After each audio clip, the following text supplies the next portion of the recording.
একজন সাধারণ গৃহবধূ থেকে বাংলাদেশের রাজনীতির সবচেয়ে প্রভাবশালী নারী প্রধানমন্ত্রী বেগম খালেদা জিয়া। আপসহীন সংগ্রাম, কারাবরণ, গণতন্ত্র পুনরুদ্ধারের আন্দোলন আর জনগণের ভালোবাসায় তিনি হয়ে ওঠেন দেশনেত্রী। বেগম খালেদা জিয়া বাংলাদেশের প্রথম নারী প্রধানমন্ত্রী। ৩ বার রাষ্ট্র ক্ষমতার দায়িত্ব পালন করা এই নেত্রীর রাজনৈতিক উত্থান ছিল সংগ্রাম ও সাহসের এক অনন্য ইতিহাস।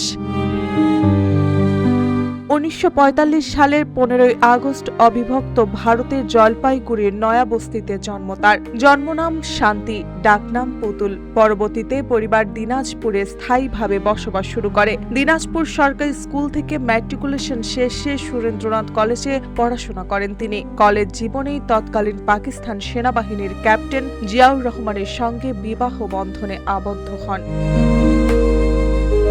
১৯৮১ সালে ৩১ মে রাষ্ট্রপতি জিয়াউর রহমান শহীদ হওয়ার আগ পর্যন্ত রাজনীতিতে সরাসরি কোনো ভূমিকা ছিল না খালেদা জিয়ার। কিন্তু দলের নেতা কর্মীদের আহ্বানে তিনি ঘরের গণ্ডি পেরিয়ে নামেন রাজপথে। ১৯৮২ সালে বিএনপির সদস্য পদ গ্রহণের পর অল্প সময়ের মধ্যেই দলের শীর্ষ নেতৃত্বে উঠে আসেন। ১৯৮৪ সালে বিনা প্রতিদ্বন্দ্বিতায় নির্বাচিত হন বিএনপির চেয়ারপারসন।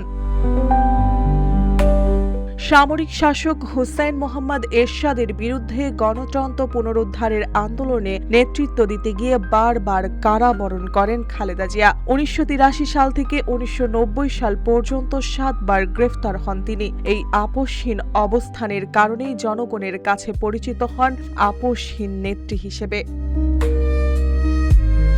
১৯৯১ সালের ২৭ ফেব্রুয়ারি অনুষ্ঠিত নির্বাচনে জয়ী হয়ে বাংলাদেশের প্রথম নারী প্রধানমন্ত্রী হন বেগম খালেদা জিয়া। সেই সময় চট্টগ্রামের লাল দিঘির মাঠে লাখো মানুষের সমাবেশে তাকে দেওয়া হয় দেশনেত্রী উপাধি, যা পরবর্তীতে তার রাজনৈতিক পরিচয়ের অবিচ্ছেদ্য অংশ হয়ে ওঠে। পরবর্তীতে ১৯৯৬ থেকে ২০০১ সালে তিনি আবারও প্রধানমন্ত্রী নির্বাচিত হন। নারী শিক্ষা ও ক্ষমতায়নের অবদানের জন্য ২০০৫ সালে ফোর্বস ম্যাগাজিন বিশ্বের প্রভাবশালী নারীদের তালিকায় তাকে স্থান দেয়। রাজনৈতিক প্রতিকূলতা, কারাবরণ আর নানা সংকটের মধ্যেও খালেদা জিয়া হয়ে ওঠেন বাংলাদেশের গণতান্ত্রিক আন্দোলনের অন্যতম প্রধান মুখ। এক গৃহবধূ থেকে দেশনেত্রী হয়ে ওঠার ইতিহাস যেন নিজেই লিখেছেন সংগ্রামের অক্ষরে।